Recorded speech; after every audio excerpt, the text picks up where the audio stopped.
السلام عليكم እንዴት ናችሁ? ሌላ ኑር ሰቦ ምን ደረሰች? በጨዋ መልክ ለጠየቃችሁኝ እህትና ወንድሞቼ ገንዘብ አዋጣችሁ እቺን እህታችንን እንርዳ ብላችሁ አልቅሳችሁ አዝናችሁ ወርቃችሁን ሁሉ አውጥታችሁ የሰጣችሁት ወንድሞች አላችሁና ለእናንተ ክብር በትክክለኛው መንገድ ለመመለስ ሞክራለሁ። ዩቲዩብም ቲክቶክም ሲቀዘቅዝበት የሌላን ጉዳይ እንደ አጀንዳ አድርጎ እየመጣ ህዝቡን የሚያስጮህ ምንም ሳይረዳ ተቆርቋሪ መስሎ ለሚመጡት ለነሱ መልስ የለኝም ከይቅርታ ጋር። ሌላ ኑር ሰቦ ምን ደረሰች? ሌላ ኑር ሰቦ ኦሬዲ እንደምታውቁት ሳውዲ አረቢያ የነበረች የሞት ፍርድ የተፈረደባት እህታችን ነች። በነፍስ ማጥፋት ወንጀል ተከሳ የሞት ፍርድ የተፈረደባት። የሟች ቤተሰቦችም 2 ሚሊዮን የሳውዲ ሪያል ካሳ ጠየቁ። ያንን ገንዘብ እናትና አባት መክፈል ስላልቻሉ በሚዲያ እህታችን ፋሲካ ባወጣችው መሰረት በሚዲያ ጠየቁ። ከዛም ደግሞ ጉዳዩ ወደ እኔ ሲደርስ እንዲሁ የመጀመሪያውን ጥይት ወደ ሰማይ ተኮስኩ። እህታችን ሌላ ኑር ሰቦ ከሞት እንድታደጋት የሚለው የእናትና የአባቷ ዱዓ ምናልባት እሷም ያደረገችው እስር ቤት ውስጥ ሆና ያደረገችው ዱዓም ደርሶላት ይሁን ዓለም ስለሷ አለቀሰ። ስለሷ ያለ የሌለውን ገንዘብ አወጣ። ገንዘብ የለኝም ቀለበቴን ሁሉ ውሰዱና ሽጣችሁ ለእህት ያድርጉልኝ እስከመባል ድረስ የሷ ጉዳይ ላይ በጣም ሰፊ ሆነውን የሚዲያ ከቨሬጅ ያዘ። እኔና ጓደኞቼም በሚዲያ ከ2 ወር በላይ የልጆቻችንን ጊዜ ተሻምተን ለዚህ እህታችን ገንዘብ ማሰባሰብ ጀመርን። ገንዘብ የምናሰባስበው በእናት በአባትና በወንድም ስም በተከፈተ አካውንት ነው የሚገባው። በአቧሚራ ወይ ደግሞ በተስፋዬ ወይም በወንድም ኻሊድ ወይም በአሲያ እንዲሁም አብረውን ሲሰሩ በነበሩ ወንድምና እህቶች አይደለም ሲገባ የነበረው። የተጠየቀው 2 ሚሊዮን ብር ነው። የገባው በሳውዲ አረቢያ አካውንት 300 ምናምን ሺህ ብር ገደማ ነው። በኢትዮጵያ አካውንት ደግሞ 37 ሚሊዮን ብር ተሰብስቧል። እነ ወንድም ኻሊድና እነ ተስፍሽ ባደረጉት ከባድ ትግልና ጥረት በኢትዮጵያ ብሔራዊ ባንክ ከፍተኛ ብር ያለምንም በብላክ ማርኬት ሳይሆን በቀጥታ እንዲላክና ብዙ ሳይወጣ ባጭር ቶሎ እንዲሄድ የተደረገበት መንገድ ነው ያለው። ያም ደግሞ 2 ሚሊዮን ለመሙላት የሚቀረው ገንዘብ የኢትዮጵያ 28 ሚሊዮን ብር ነበር። እናትና አባት መተው ያንን ገንዘብ ወደ ሳውዲ አረቢያ በተከፈተላት አካውንት እንዲገባ ተደረገ። ገንዘቡ ከገባላት በኋላ ኦልሞስት ወደ ሟች ቤተሰቦች የገንዘብ ካሳ ለጠየቁት ቤተሰቦች 2 ሚሊዮን ብር ተከፈለ። በኢትዮጵያ አካውንት በእናት በአባቷ እንዲሁም ደግሞ በወንድሟ በሶስቱ በተከፈተው አካውንታቸው ቀሪ 9 ሚሊዮን ብር አለ ማለት ነው። እሱን ያው አላህ ፈቅዶላት እህታችን በሰላም ከወጣች የምትገለገልበት ይሆናል። 12 ዓመት አካባቢ ታስራለች። ብዙ መስዋዕትነት ከፍላለች። አላህ መቼም አዝኖላት እዚህ መታገሯ ላይ እንድትንቀሳቀስ ያግዛታን በሚል ለቤተሰቦቿ ትተነዋል። የኛ እህታችንን ከሞት ፍርድ ማስጣል ስለነበረ ስራችን አልহামዱሊላህ ረብል ዓለሚን ይህ ገንዘብ ወደ ሟች ቤተሰቦች ካሳ ሲከፈል እህታችን ሌላ ከነበረባት የሞት ፍርድ በነፃ ተገላገለች። የሞት ፍርዱ ተነሳላት ማለት ነው። በቅርቡ እናትና አባቷን እንዲሁ ላይቭ ላይ አምጥቼ ባደረኳቸው ኢንተርቪው እናትና አባቷ እህታችን ማነው ልጃችን ደውላልን ነበር።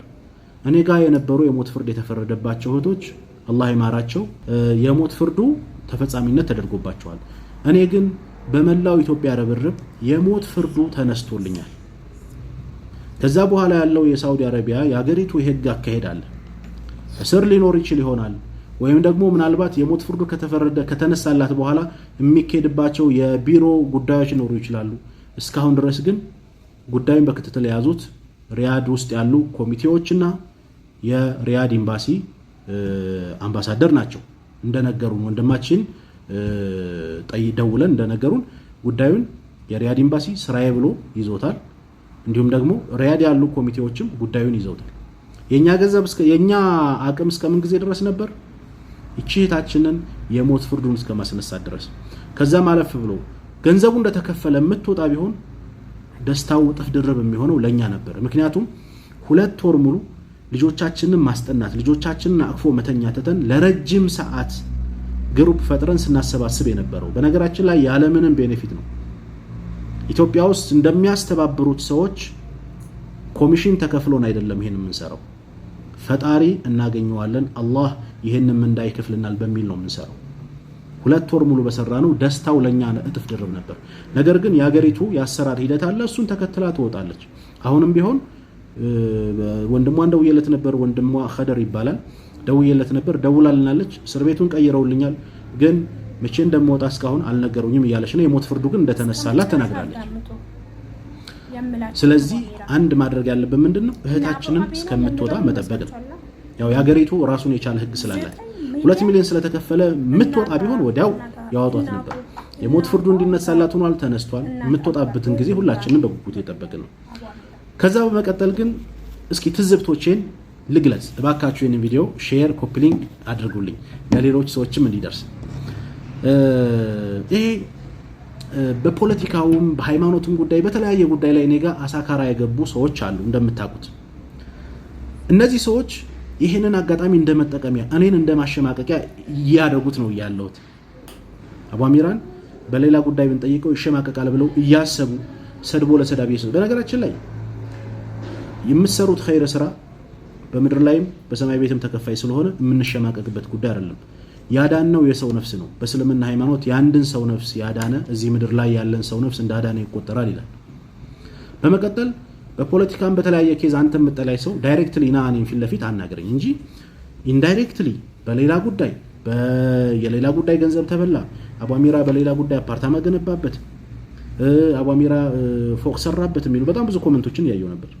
በነገራችን ላይ አጋጣሚውን ተጠቅመው ቢላ ይዘው የናንተን ውድቀት የሚጠብቁ ሊያርዷችሁ የተዘጋጁ ያሰፈሰፉ ብዙ ሰዎች በዙሪያችሁ እንዳሉ ትረዳላችሁ። እኔ ይሄንን ነገር የታዘብኩት ነገር ነው። ለውጥ አላህ ነው የሚለውጠው። ሰውን ከፍ የሚያደርገው የሚያሳድገው ቁም ነገር ደረጃ የሚያደርሰው የህንፃ ባለቤት የሚያደርገው የመኪና ባለቤት የሚያደርገው አላህ ነው። ለውጥህን የሚጠሉ ሰዎች ይኖራሉ። አዎ የሚወዱልህ ሰዎች እንዳሉ ሁሉ የሚጠሉ ሰዎችም አሉ። እኔ ግን በተለይ የአረብ ሀገር እህቶች ረጅም ሰዓታችንን ለእናንተ አይደለም የታመመች ያው መቼም እንደመመጻደቅ አይደለም፣ ይህንን ለማስታወስ ያክል ነው። በቤሩት በማን ነው በጆርዳን ልትገደል የነበረችን እህት እንዴት አድርገን እንዳወጣናት፣ የተያመሙትን ኩላሊት ፌል ያደረገባቸውን በጣም ብዙና ብዙ እህቶቻችንን በተለይ በአረቡ ዓለም ያሉ እህቶቻችንን ለመርዳት ስማቸው ከሚጠሩ ሰዎች መካከል ቅድሚያ አቡ አሚራና ጓደኞቻቸው ናቸው። ረጅም ጊዜ ለእህቶቻችን ስንውል የሚከፈለን ነገር ኑሮ አይደለም። ይሄን ነገር ታሳቢ አድርጉ። የሀገር ልጅ ነው፣ ወንድማችን ነው፣ የሚዲያ ታዋቂነቱን ተጠቅሞ ያግዘኛል ብለው ስለሚያስቡም ነው አቡ አሚራ ብለው የሚመጡት። ኮመንት ያየው ነበር የሆነ ፖስት ላይ ሁለተኛ በሚዲያ ቢመጡ ማንም እጁን እንዳይዘረጋ የሚል ኮመንት አይቻለሁ። እውነት ለማውራት እኛም በሚዲያ አንመጣም እርዳታ ብለን፣ እናንተም ደግሞ አስረዱን ወይ ደግሞ አግዙን ብላችሁ አትምጡ። ምክንያቱም መልካም ሰርተን እንደገና ደግሞ እኛኑ ቆልምሞ እኛኑ አዙሮ የሚሳደብ ሰው ጋር ከባድ ነውና እኔ ይሄ ግር ብሎ በኮመንት የሚዘላለፍ የሚሰዳደብ አንዱ ለምሳሌ የሆነ ነገር ከጻፈ እሱን ተከትሎ ያኺ ነገጧት አላህ Subhanahu Wa Ta'ala የሆነ ነገር አጥፍታችሁ ይቅርታ ከጠየቃችሁኝ እኔ ይቅርላችኋለሁ ብሏል። አንድ ነገር ግን ይቅርታ የላችሁ አላህ Subhanahu Wa Ta'ala ምንድነው? የሰው ሐቅ ነው። የሰደበ የዘለፈ ያዋረደ የቀማ የሰረቀ በሰው ሐቅ ጉዳይ ላይ አንድ ሰው መጥፎ ነገር ሲደረግ ሰውየው ራሱ ይቅር ካላለ አላህ ራሱን ያልምራችሁም ብሏል። ነገጧት ስንቱን አስቀይማችኋል። በማታውቁት ነገር በመረጃ ባልተደገፈ ነገር ስንት ወንድማቻችሁን ተሳድባችኋል። ከዚህ ስራችሁ ልትቆጠቡ ይገባል። አላህን ልንፈራ ይገባል። እህታችን ሌላን አላህ በሰላም ያውጣና ደስታችን እጥፍ ደረብ ይሁን። ከዛ በተረፈ አልহামዱሊላህ ረብል ዓለሚን ፎቅም እየገነባሁ ነው። አፓርታማም በአዲስ አበባ በኮምቦልቻ እንትን እያልኩ ነው። ትላንት ከነበርኩበት ህይወት ወጥቼ ዛሬ የተሻለ ህይወት ላይ ነው ያለሁት። ይሄ ደግሞ አላህ ቀጥሎ የእናቴ አባቴ ዱዓ ነውና አላህ Subhanahu Wa Ta'ala እናትና አባቴን አላህ ያቆይልኝ። ነገ ጧት ከዚህ የተሻለ ከፍ እንደምል አልጠራጠርም። ሰማይና ምድርን የፈጠረ አላህ ጌታዬ የኔን ህይወት አይለውጥም የሚል ኢማን የለኝም። ስለዚህ አላህ Subhanahu Wa Ta'ala ብዙ አለው፣ ብዙ ነገር ማድረግ ይችላል። ለከለ እንደሰጣው ለኛም ስጠን ብንል ሁሉም ሰው የተበደረሰ ግን መገዝገዝ መጣል ወደ ኋላ መጎተት የሚያስራው ነው። አላህ ይጠብቀን። ሳታውቁ ለተናገራችሁ አፉ ብያለሁ። ሰላም አለይኩም። የተዋጣው ቦታ ይዟል ነው የተባለው። ማን ነው የሚደውለው? ማን ነው ይዘው ቦታ ይዟል ነው የሚባለው? እስቲ ማን ነው ይዘው? አላውቅም።